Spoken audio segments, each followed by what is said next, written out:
Hello दोस्तों, कैसे आप सब। तो आइए आज हम यूपीएससी की सी सेट का मैथ पढ़ते हैं। हमारे चैनल सी सेट गारंटी में आपका स्वागत है। तो आइए आज का मैथ शुरू करते हैं। आज का कल आपने 476 तक बना लिया था, आज 77 देखते हैं।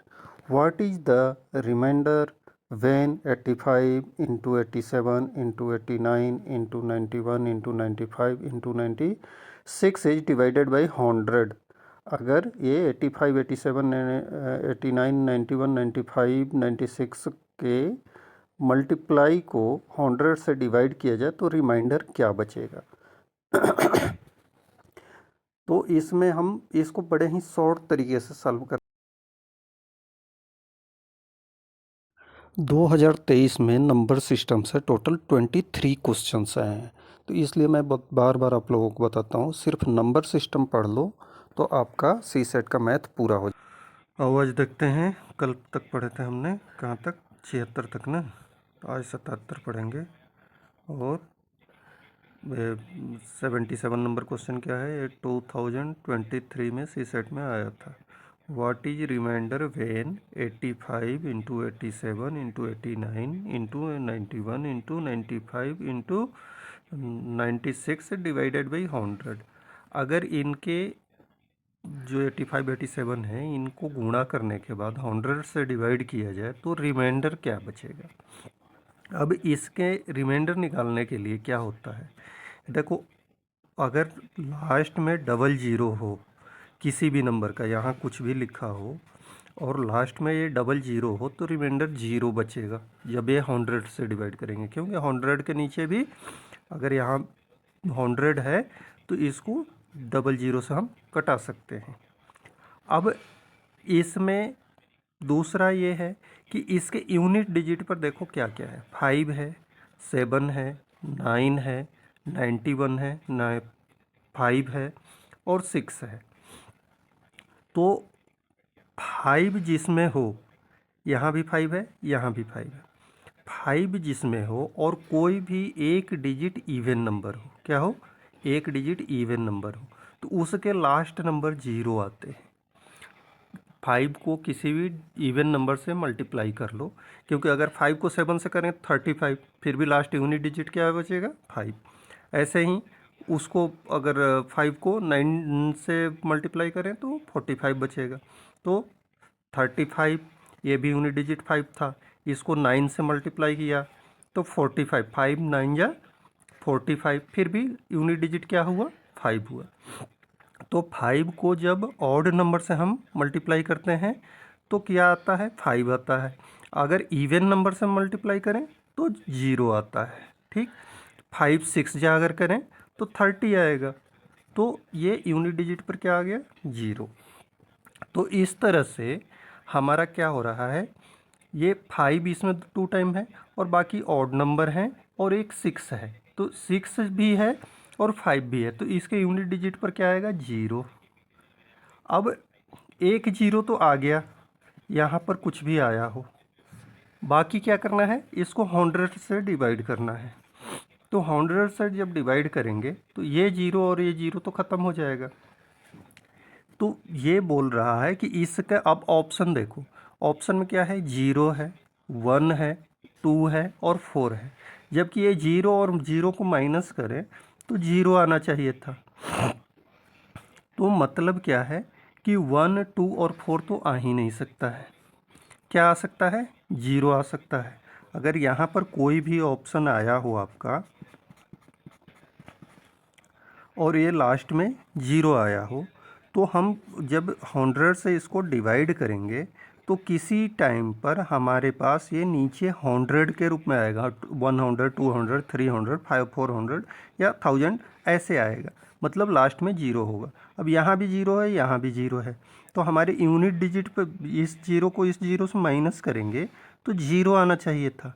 तो इस तरह इसका रिमाइंडर, अगर पूरे का हम रिमाइंडर निकालें इसको मल्टीप्लाई करने के बाद तो 0 आएगा। तो इसलिए पूरे को मल्टीप्लाई करने की ज़रूरत नहीं है, सिर्फ आपको इतना देखना है कि 5 और कोई भी इवन नंबर है या नहीं है। अगर 5 भी है और इवन नंबर भी है इस फैक्टर के अंदर तो हमारा रिमाइंडर सीधे 0 ही आएगा। ठीक, तो हमारा क्या हो गया कि रिमाइंडर 0 हुआ, ऑप्शन नंबर ए करेक्ट हुआ। ठीक, next question 79, if A B C and D E F are both 3 digits number such that A, B, C, D, E and F are distinct non-zero digits such that A, B, C plus D, E, F is equal to 1111, then what is the value of A plus B plus C plus D plus E plus F। अब ऐसे question बनाने के लिए देखो क्या करते हैं। Question number 79, इसमें क्या है, ए बी सी और डी ई एफ आपस में अगर हम जोड़ते हैं तो इसका कितना आ रहा है, 1111 आ रहा है। तो इसको हमें जोड़ना है। तो अब इसको हमने आपको पहले भी बताया था कि ऐसे अगर जोड़ हो जो वेरिएबल नंबर्स को जोड़ना हो तो इसको ऊपर नीचे लिख लेना चाहिए। अब देखो इसमें क्या है कि C और F को जोड़ने से 1 आना चाहिए। तो इसमें क्या है, हम 0 और 1 को जोड़ सकते थे, लेकिन ये नहीं होगा क्योंकि ये A B C D E F ये नॉन जीरो नंबर है। तो अब कौन कौन से नंबर को जोड़ने से 11 आता है, क्योंकि 21 तो आएगा नहीं सिंगल डिजिट में।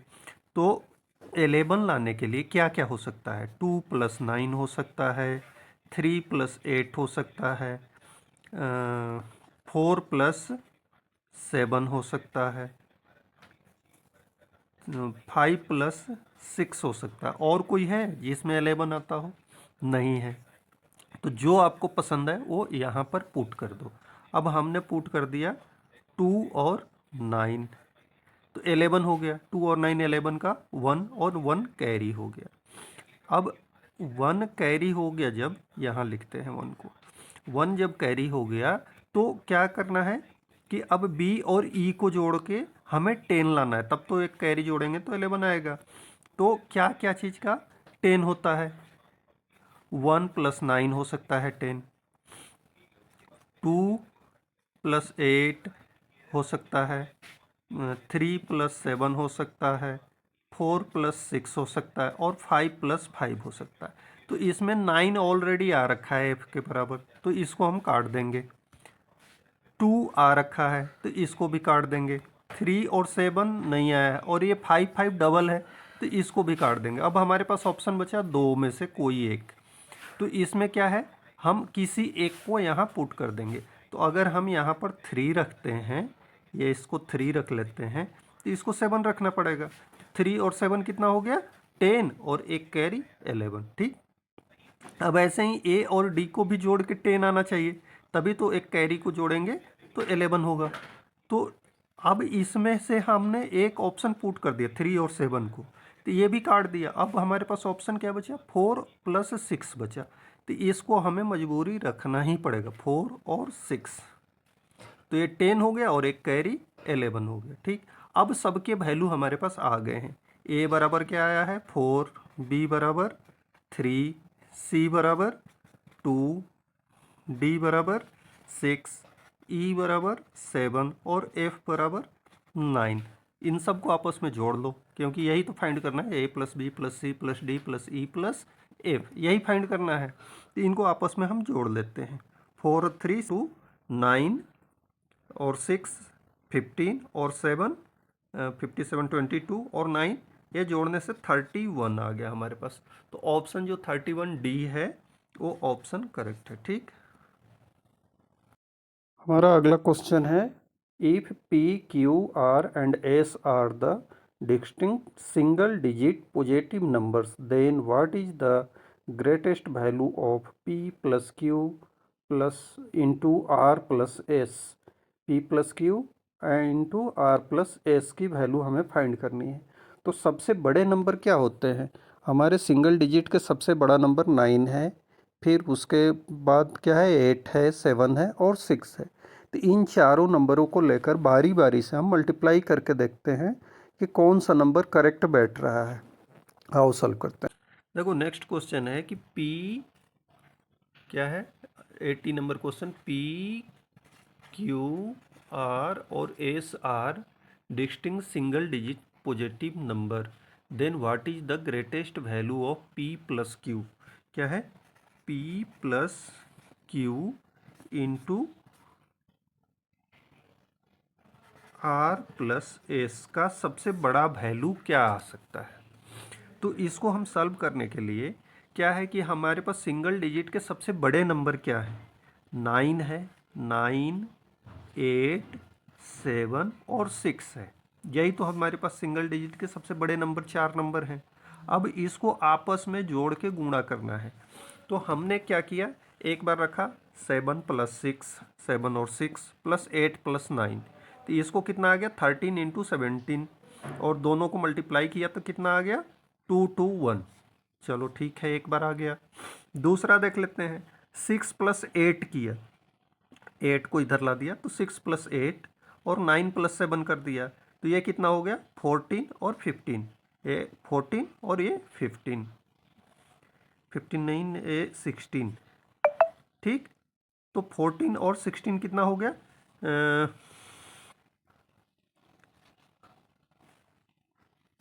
तो 14 और 16 को किया तो 224 आ गया, थोड़ा सा बढ़ गया, इससे बड़ा हो गया। चलो तीसरे बार में हम देखते हैं, 6 प्लस 9 किया और 7 प्लस 8 कर दिया, इस 7 को इधर ले गया, तो कितना हो गया, ये 15 आया और ये 15 आया। ये तीन ही ऑप्शन हो सकते थे, फर्स्ट ऑप्शन हुआ, सेकेंड ऑप्शन हुआ और थर्ड ऑप्शन। तो इस तीसरे ऑप्शन में हमारे पास आ गया 15 इंटू 15, और 15 इंटू 15 कितना होता है, 15 का स्क्वायर 225, तो 221, 224 और 225, इसमें सबसे बड़ा कौन है 225। तो हमारे पास जो ऑप्शन आया या जो सबसे बड़ा नंबर आ रहा है P into P plus Q और R प्लस एस, तो हम इसको 225 मैक्सिमम आ सकता है। तो ऑप्शन हमारा कौन सा है 225 में, बी ऑप्शन है, तो ऑप्शन नंबर बी करेक्ट है। नेक्स्ट क्वेश्चन देखते हैं, 78 छूट गया था। A B and C D are two digits number, multiplying A B with C D, A B को सी डी में मल्टीप्लाई किया, result in a 3 digit number D E F, adding D E F to another 3 digits number resulting 975, further A B C D E F G H I R distinct digit, if e is equal to 0, f is equal to 8, then what is the a plus b plus c equal to? तो इसमें देखो पहले हमें a plus B plus सी का ही value find करना है, तो इसलिए हम पहले a plus B plus C. 28 number जो क्वेश्चन है उसमें क्या दिया है, ए बी सी डी को आपस में मल्टीप्लाई करने से डी ई एफ फाइंड होता है।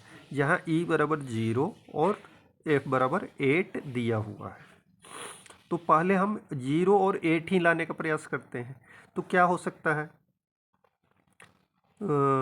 8 लाने के लिए हमें क्या कर सकते हैं, सिंगल डिजिट का 2 नंबर गुणा कर सकते हैं, या तो सिर्फ 8 आए या फिर 18 आए, ठीक। तो अगर हमारे पास 8 आता है तो ये 3 डिजिट का नंबर लाना थोड़ा मुश्किल हो जाएगा, तो इसलिए हम 18 लाने का प्रयास करते हैं। तो 18 के लिए हम क्या कर सकते हैं, 18 का क्या क्या है, एक तो है 9 गुणा 2, 8 गुणा 6 गुणा 3 है, और क्या है, तो ये दोनों ऑप्शन में से कोई एक ऑप्शन हम पुट कर सकते हैं 8 लाने के लिए। तो हमने 2 और 9 कर दिया, तो हमारे पास हो गया कितना 18। अब यहाँ 1 कैरी है, अब 1 का क्या वैल्यू रखें ताकि इससे मल्टीप्लाई करने पर यहाँ 0 आ जाए। अब 9 की वैल्यू अगर हम 1 रख देते हैं a बराबर, तो 9 होगा और एक कैरी है मिलके 10 हो जाएगा। तो हम यहाँ पर इसकी वैल्यू हम क्या रख सकते हैं, a की वैल्यू 1 रख सकते हैं, तो 9 आएगा और एक कैरी मिल जाएगा तो 10 हो जाएगा। लेकिन यहाँ भी 1 आ जाएगा और यहाँ भी d बराबर भी और a बराबर भी, जबकि ये दोनों सेम नहीं लाना है। तो क्या तो देखो इसमें क्या है कि A B into C D ला के डी ई एफ लाना है। अब डी ई एफ में ए ई बराबर 0 और एफ इक्वल टू 8 दिया हुआ है, तो हमारे पास क्या लाना है, हमें डी 08 लाना है, यही लाना है ना। अब इसमें 08 किस किस चीज़ के लिए आता है, तो इसमें एक ही ऑप्शन बचता है जब अलग अलग नंबर मिलाएं तो क्या बचता है 12 इंटू 59, इसका कितना होता है 12 और 59 को आपस में मल्टीप्लाई करें तो कितना हो जाएगा 9 दूनी 18 और 5 दूनी का 10 और 1 11 9 और 5, तो 8 0 6 और 7, तो 708 हमारे पास 708 आ गया। तो 708 मतलब हमारे पास क्या निकल गया, ए की वैल्यू निकल गया, बी की वैल्यू निकल गया, सी की निकल गया, डी की निकल गया, क्योंकि ये जो डी है तो हमारे पास आ गया यहाँ भी ए बी और सी का वैल्यू तो फाइंड हो गया है। तो हमें ए प्लस बी प्लस सी ही फाइंड करनी है, इन तीनों को आपस में जोड़ देंगे, जो वैल्यू आएगा वही ऑप्शन करेक्ट होगा। इस तरह से हमारे पास क्या आ गया 708।